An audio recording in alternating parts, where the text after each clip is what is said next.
SIM card మోసాలపై tea పోలీసులు కీలక అధ్యయనం.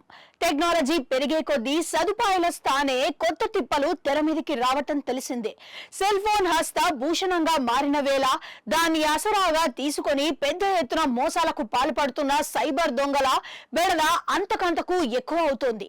ఇలాంటి వేళ తెలంగాణ రాష్ట్ర పోలీసులు Indian school of business, data science institute తో పాటు centre of excellence fire cyber సెక్యూరిటీలు కలిసి సిమ్ కార్డుల మోసాల మీద అధ్యయనాన్ని చేపట్టారు. Telecom SIM subscriptions frauds, global policy trends, risk assessments and recommendations పేరుతో చేసిన ఈ అధ్యయనంలో పలు అంశాలను వెల్లడయ్యాయి. రోజువారీ సైబర్ నేరాల్లో సిమ్ కార్డు మోసం ముఖ్యమైనదని పేర్కొనటమే కాదు, తమ రిపోర్ట్ సిమ్ కార్డు సబ్స్క్రిప్షన్ మోసాన్ని తగ్గించేందుకు అవకాశం ఇస్తుందని పేర్కొన్నారు. ప్రపంచ వ్యాప్తంగా అన్ని టెలికాం మోసాల్లో 35% నుంచి 40% వరకు సిమ్ కార్డు మోసం ఉంటుందని, దీనివల్ల టెలికాం రంగానికి ఏటా భారీ నష్టం వాటిల్లుతోందని పేర్కొంది. 160 దేశాల్లో సిమ్ కార్డు రిజిస్ట్రేషన్ కోసం అనుసరిస్తున్న విధానాలను పరిశీలించారు. దీని ద్వారా స్థానికంగా అమలు చేస్తున్న ప్రోటోకాల్ ను మరింత మెరుగు చేసేందుకు వీలుంది.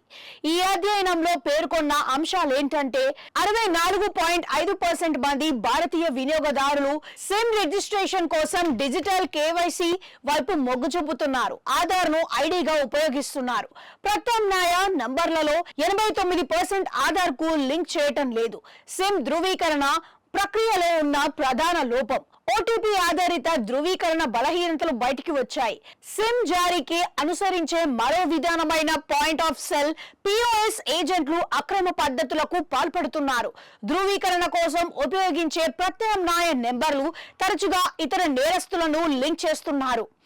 నకిలీ ఆధార్ కార్డుల్ని ఉపయోగించి, పిల్లల ఫోటోలను ఉపయోగించి దురుద్దేశపూర్వకంగా తప్పుడు మార్గంలో సిమ్ కార్డుల్ని మోసగాళ్లు పొందుతున్నారు.